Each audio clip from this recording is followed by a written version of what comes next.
하나님의 사랑, 하이 스토리 베리컬스. 최강 목자님께서 아주 선곡을 잘하셨습니다. 강한 자를 예수님께서 결박하신 이유가 하나님의 사랑 때문이었습니다. 그래서 아주 정확한 선곡을 해주시고 감동적인 노래를 들려주셔서 감사합니다. 네, 오늘 말씀의 제목은 강한 자를 결박하지 않고서야입니다. 요절은 마태복음 12장 29절입니다. 다 함께 한 목소리로 읽어보겠습니다. 네, 시작. 사람이 먼저 강한 자를 결박하지 않고서야 어떻게 그 강한 자의 집에 들어가 그 세간을 강탈하겠느냐. 결박한 후에야 그 집을 강탈하리라. 기도하겠습니다.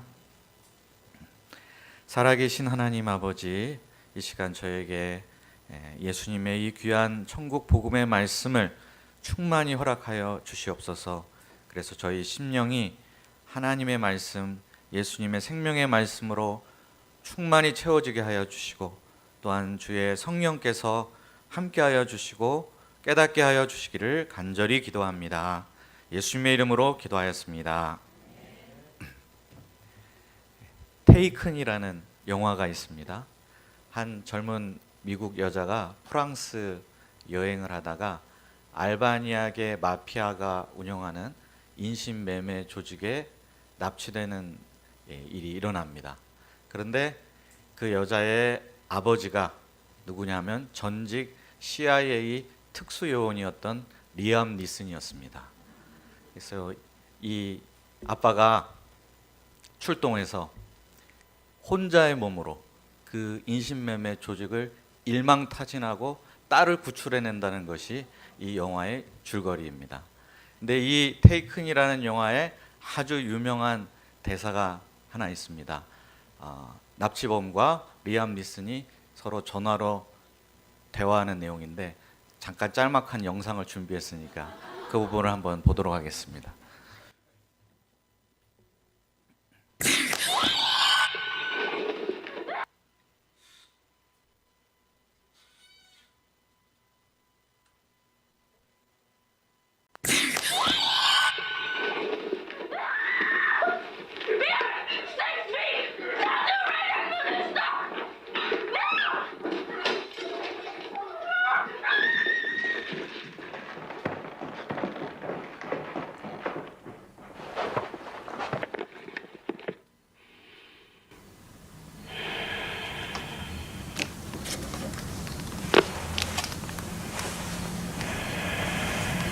I don't know who you are.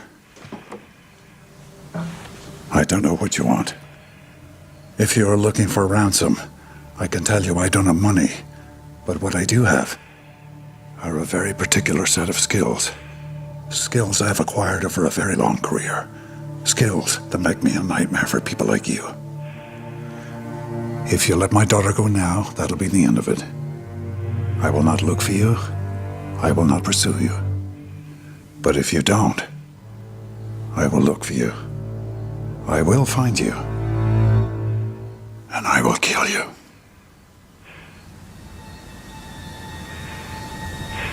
Good luck.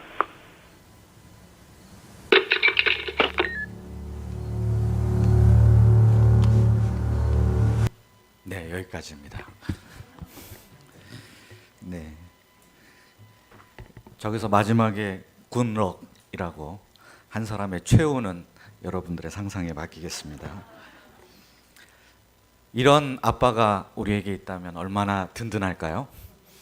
그런데 우리에게도 이런 구원자가 계십니다. 우리를 납치해서 노예로 만든 사탄을 결박하고 구출해내신 우리의 생명의 은인이 계십니다.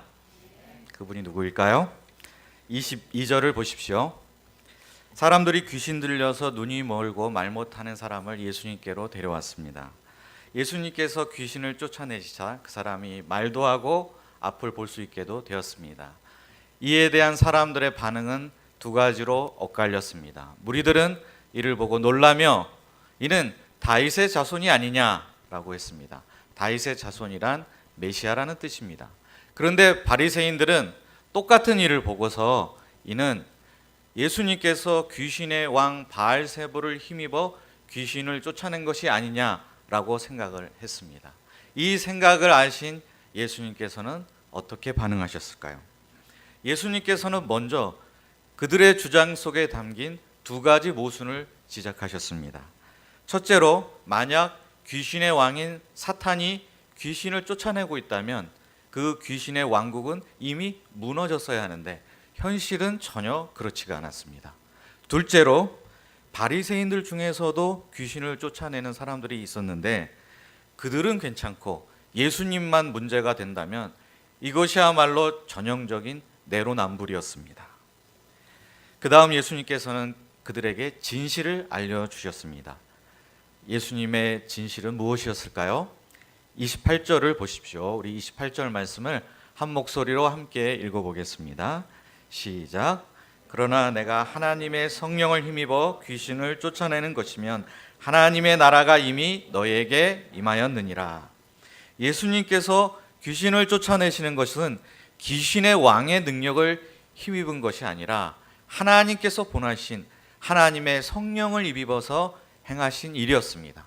이 사건의 의미는 무엇일까요? 그것은 바로 예수님께서 지금 사탄의 왕국을 무너뜨리고 그 대신 그 자리에 하나님의 나라가 임하도록 하고 계시다는 뜻이 있습니다. 이 말씀이 무엇을 의미하는지 조금 어려울까요? 예수님도 그렇게 생각하셨는지 그들에게 한 비유를 통해서 알기 쉽게 설명해 주셨습니다. 오늘 요절 말씀인 29절을 보십시오. 29절 다시 한번 읽어보도록 하겠습니다. 네, 시작.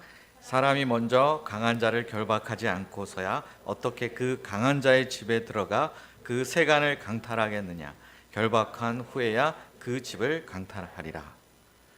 제가 만약 박철환 목자님 집에 들어가서 철환 목자님 집에 있는 냉장고와 세탁기와 TV와 노트북을 뺏어오려고 한다면 어떻게 해야 되겠습니까? 가장 먼저 박철환 목자님을 꽁꽁 묶어서 결박해 놓아야 합니다. 왜냐하면 박철환 목자님이 제가 그것을 가져가도록 수수방관하고 내버려 둘 사람이 전혀 아니기 때문입니다. 이 비유에서 사람은 예수님, 강한 자는 사탄, 세간은 사탄에게 매여 종노릇하는 인생들을 가리킵니다. 혹시 근데 이 중에 세간이 무엇인지 모르시는 분이 계신가요? 어제 형제 목자들하고 말씀을 보았는데 세간이 무슨 뜻인지 모르던 것을 봤습니다. 네, 세간이란 그 집의 살림살이를 뜻하는 것입니다. 사탄은 강하기 때문에 사람이 자기 힘으로 도저히 그 소나기에서 빠져나올 수 없습니다. 그러나 사탄보다 더 강한 성령의 능력으로 무장하신 예수님께서 사탄의 본진을 털기 위해 이 땅에 오셨습니다. 광야에 있었던 세 번의 대결 가운데 예수님께서 3라운드 모두 승리하시고 통쾌한 KO승을 거두셨습니다. 그 결과 사탄은 결박되었습니다. 자기 부하들이 당하고 있는데도 이제 사탄은 속수무책, 수수방관할 수밖에 없었습니다. 예수님께서 가시는 곳마다 귀신의 세력이 쫓겨났습니다. 마귀에게 속했던 사람들이 자유와 해방을 누리게 되었습니다.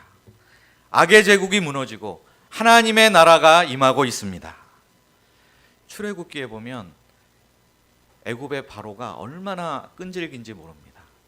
노예로 삼은 이스라엘 백성들을 좀처럼 놓아주지 않으려고 합니다. 그래서 무려 10번의 재앙을 당하고 그리고 마지막에 장자 재앙이라는 이 끔찍한 재앙을 겪고서야 그제서야 겨우 이스라엘 백성들을 놓아주었습니다. 사탄의 속성이 바로 이와 같습니다. 죄와 죽음의 세력이 이와 같이 집요하고도 강력합니다. 말로 해서 안 됩니다. 신사적으로 하면 좋겠는데 전혀 통하지 않습니다. 이것은 대결이고 전쟁입니다. 뺏느냐 빼앗기느냐 하는 싸움입니다. 그런데 적이 너무 강합니다. 마귀의 유혹은 강력해서 우리는 제대로 저항 한번 못 해보고 속속 넘어지곤 합니다.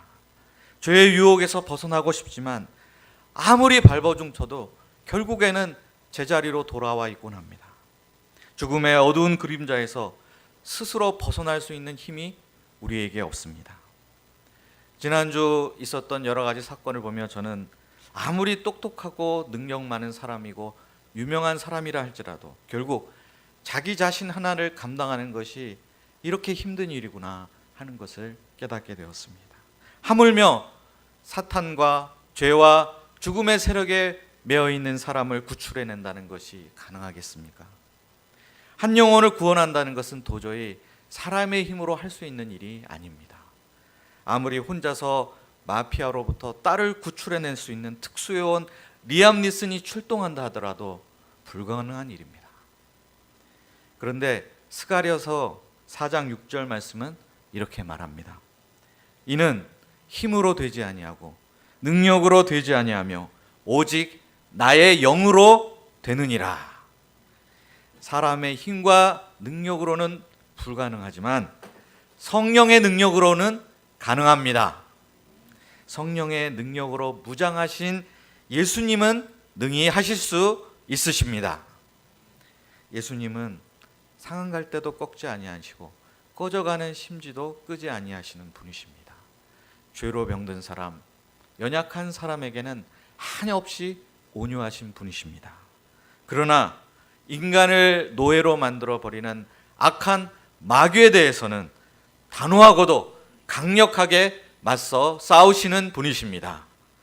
마귀를 꽁꽁 묶어버리고 그에게 포로된 자들을 구출해 내십니다. 이 예수님은 하나님의 성령을 힘입어 일하시는 우리의 구원자가 되시고 사탄의 왕국을 무너뜨리고 하나님 나라를 이루어 가시는 하나님의 아들이 되시는 분이십니다. 지금도 이 예수님의 이름 권세를 믿고 의지하면 마귀를 물리칠 수 있습니다. 죄와 죽은 권세에 매인 자들을 해방시키고 구출해낼 수 있습니다.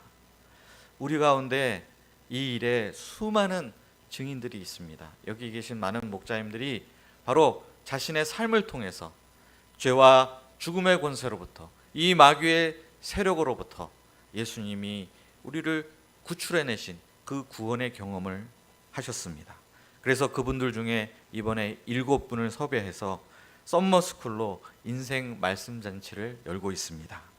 이 인생 말씀 잔치 가운데 말씀의 역사, 성령의 역사가 있기를 간절히 기도합니다. 우리가 사탄보다 더 강하신 예수님을 의지하며 죄와 죽음의 세력을 물리치고 승리할 수 있기를 간절히 기도합니다. 이렇게 예수님이 마귀와의 전쟁을 벌이고 계실 때 우리는 어떤 자세를 취해야 마땅할까요? 30절을 보십시오. 30절 말씀을 함께 읽어보도록 하겠습니다. 시작. 나와 함께 아니하는 자는 나를 반대하는 자요 나와 함께 모으지 아니하는 자는 해치는 자니라. 예수님께서 앞장서 싸우실 때 우리는 예수님 편을 들어야 하고 적극적으로 예수님과 함께하고자 해야 합니다. 그렇지 않으면 예수님을 반대하는 자입니다. 예수님의 적이나 마찬가지가 되는 것입니다. 이거 너무 극단적이고 단정적인 말 같이 들리지 않습니까? 나는 누구 편도 아니고 중립인데요, 이렇게 말하는 사람도 있을 수 있습니다. 그런데 이런 상황을 한번 생각해 보십시오. 깡패들이 여럿이 모여서 힘없고 약한 사람을 집단으로 폭행하고 있습니다.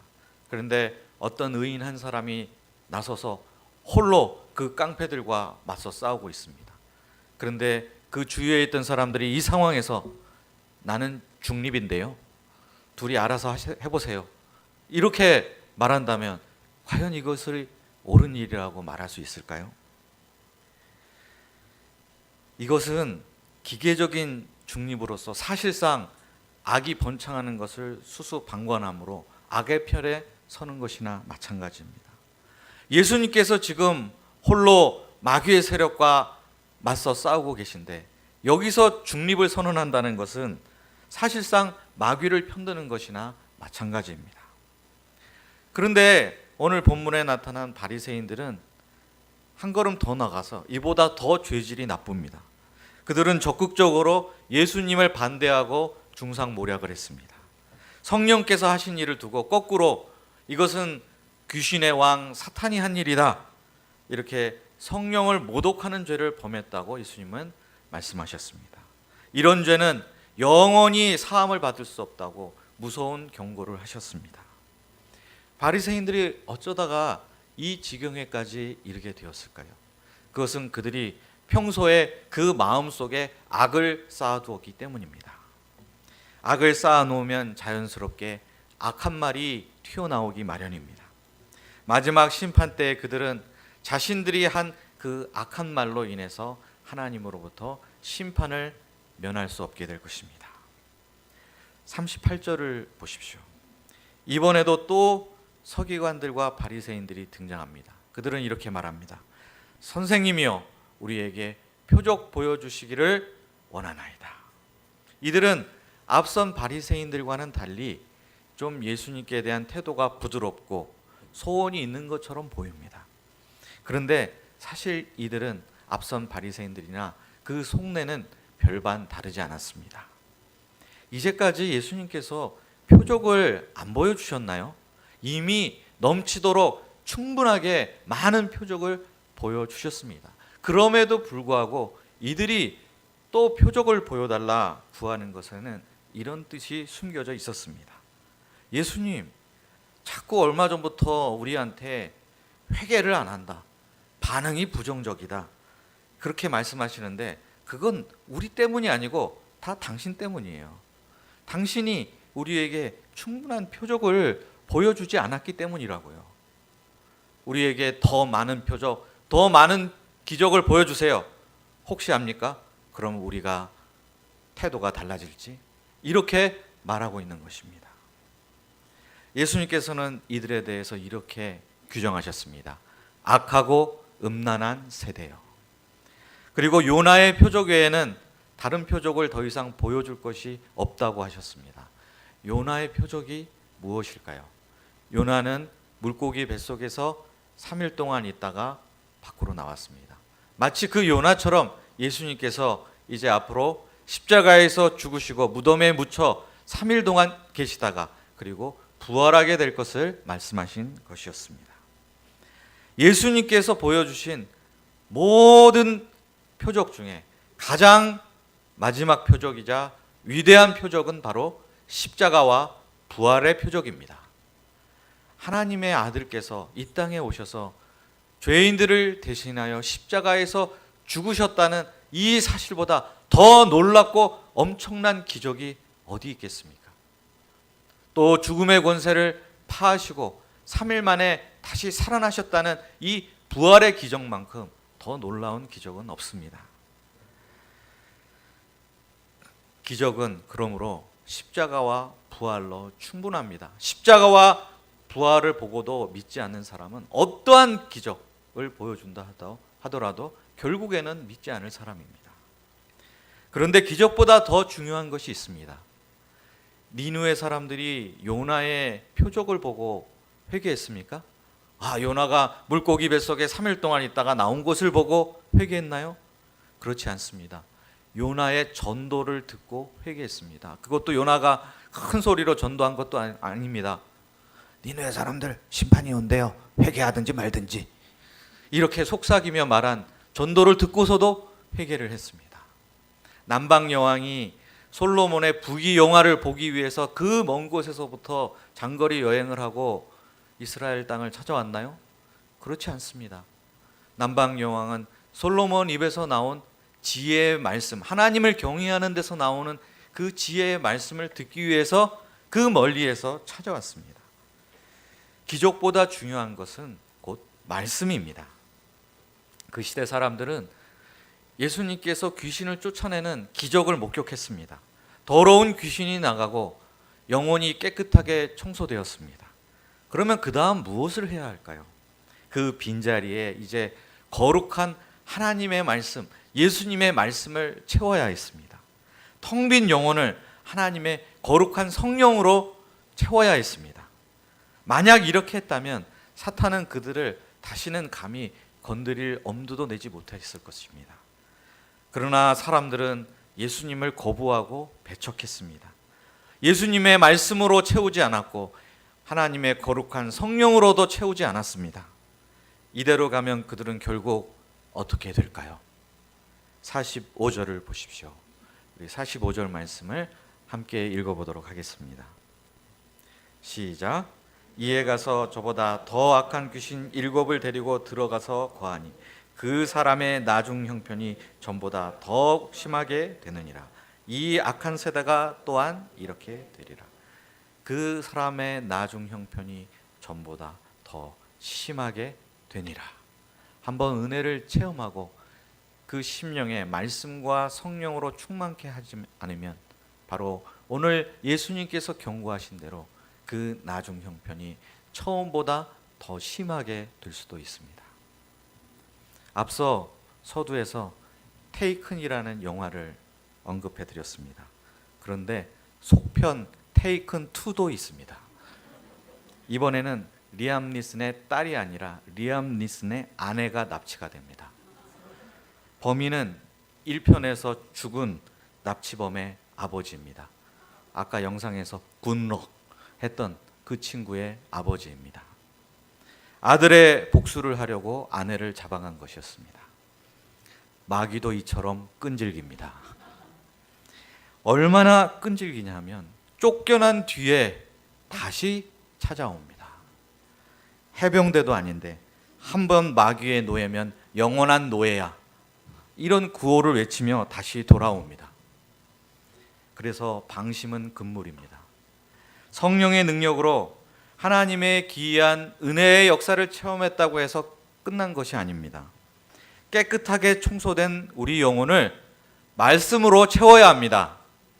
하나님의 성령으로 충만하게 해야 됩니다. 이렇게 말씀과 성령으로 충만하게 채워져 있으면 마귀가 왔다가 이 집은 너무 거룩해, 여기는 나같이 더러운 귀신은 이런 집과 어울리지 않아, 그러면서 다시 돌아가게 됩니다. 그렇지 않고 빈틈을 모이면 다시 우리에게서 우리가 그렇게 은혜로 얻었던 자유와 생명과 기쁨을 다시 빼앗아 가게 됩니다. 잘못하면 성령의 역사를 체험하고도 은혜 받기 이전 상태보다 더 비참한 상태로 전락하게 될 수도 있습니다. 얼마나 안타까운 일입니까? 요즘 코로나 바이러스 때문에 대부분의 외부 활동이 중단된 상태입니다.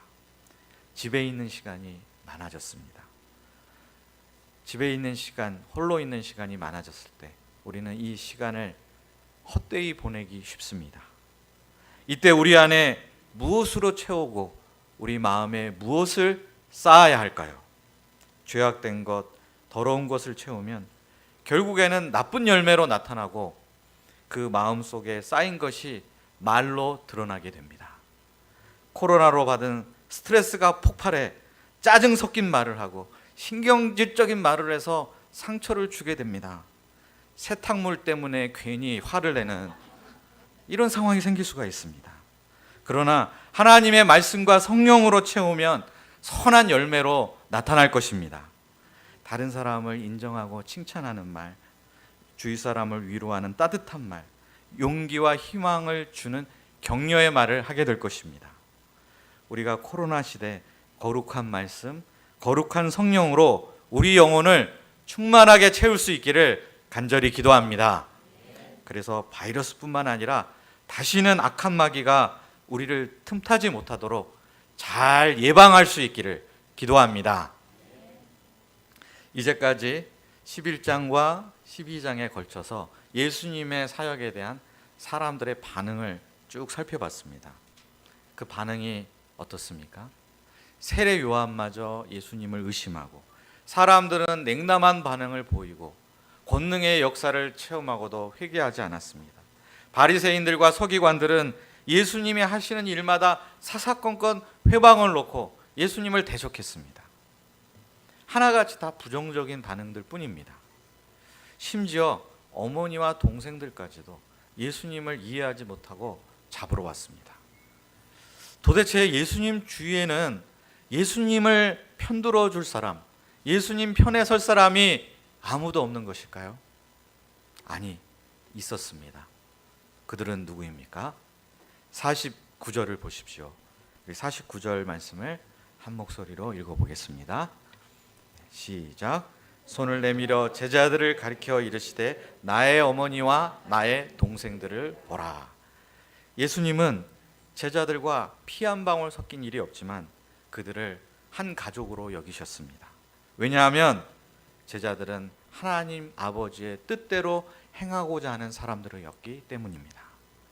바리새인 서기관들보다 더 똑똑하거나 더 유능하지는 않았을지 몰라도 제자들은 항상 예수님 편에 서고 부족하더라도 예수님의 말씀을 따르고 순종하고자 애쓰는 사람들이었습니다.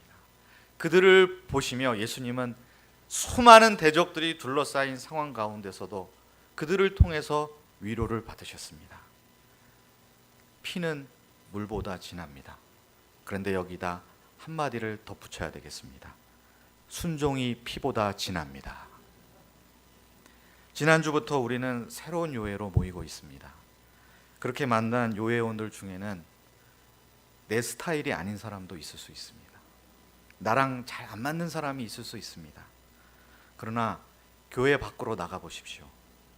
나랑 안 맞는 정도가 아니라 사방으로 안티 세력이 우리를 둘러싸고 있습니다.